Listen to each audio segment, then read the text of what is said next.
Welcome back to GRITtv from SoCap, that's Social Capital Markets 2009. We're in San Francisco at the Fort Mason Center, and I'm here with Margot Brandenburg. She's an associate director at the Rockefeller Foundation. What's the Rockefeller Foundation doing here? Rockefeller launched in November of last year an initiative, a program initiative focused on what we call harnessing the power of impact investing. So impact investing, related very closely to social investing, it means putting money into enterprises or into funds or projects that provide a financial return. It could be just your money back, or it could be up through a market rate of interest, as well as a deliberate, positive social and environmental Now, impact. investing, this is the language of Wall Street, not typically the language of foundations, or is it these days? Well, we see impact investing, which is a specific type of investing, as an important complement to philanthropy and to government. Not a replacement for them, but an opportunity to unlock trillions of dollars that philanthropy simply doesn't have at its disposal. How do you distinguish between projects that you think are worthy of grants and projects that you really think you can invest in? There has to be some opportunity to generate revenue. So, for example, most social movements or advocacy do not lend themselves to investment. That's not entirely true. There's exceptions. There's always new models being developed. But by and large, if you think of a social movement, it may not need investment capital. On the other hand, a microfinance institution, someone providing clean water or basic health services to low-income consumers, let's say in what we call the bottom of the pyramid market, that does generate a revenue, and it's an opportunity to put investment capital to work, to grow that business, to reach more clients, to get it back and to recycle it, and therefore to sort of amplify our And impact. it's an opportunity for a lot of people with good ideas to get out of the cap-in-hand mode of fundraising and into something that could actually bring in some revenue for them.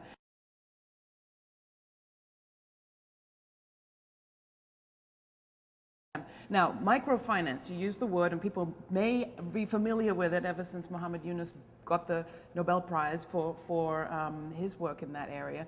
But for people who are a little foggy still, what is it?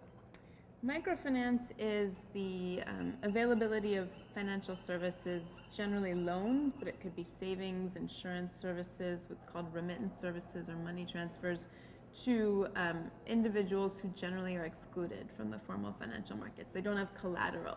They don't have a basic ID. They can't go to a bank and get a loan, but they may have a business in a market, and they could grow that business and generate much more revenue, send their children to school, build a better roof for their home if they had access to a loan.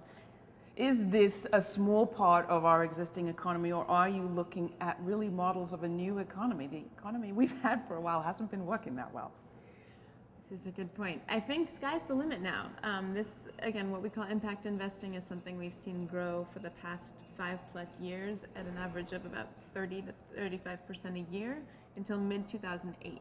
We all know what happened in September, this time last year, as a matter of fact. And at that time, in the short term, it became a lot harder to find opportunities to move this money because everyone just got really scared and sort of froze.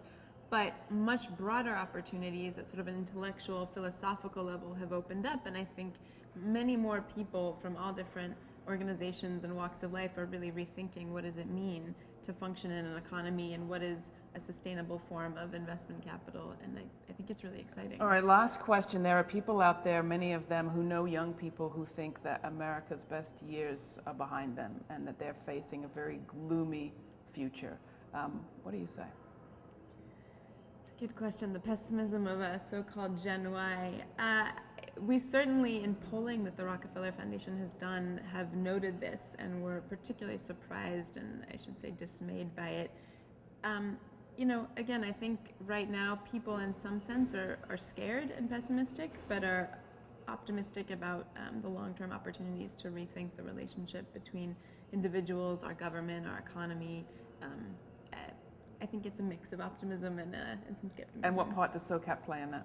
I think it's putting a new force at the table. It's saying that we don't need to live on the binary of pure philanthropy and pure sort of money-grubbing, profit maximization at the exclusion of people, that there is a middle that we can build out and that can really serve to create an economy for the majority. All right, an economy for the majority sounds good. Thank you, Margot. Margot Brandenburg from the Rockefeller Foundation. Thanks for coming to SoCap and for talking to GRITtv. Thank you for having me.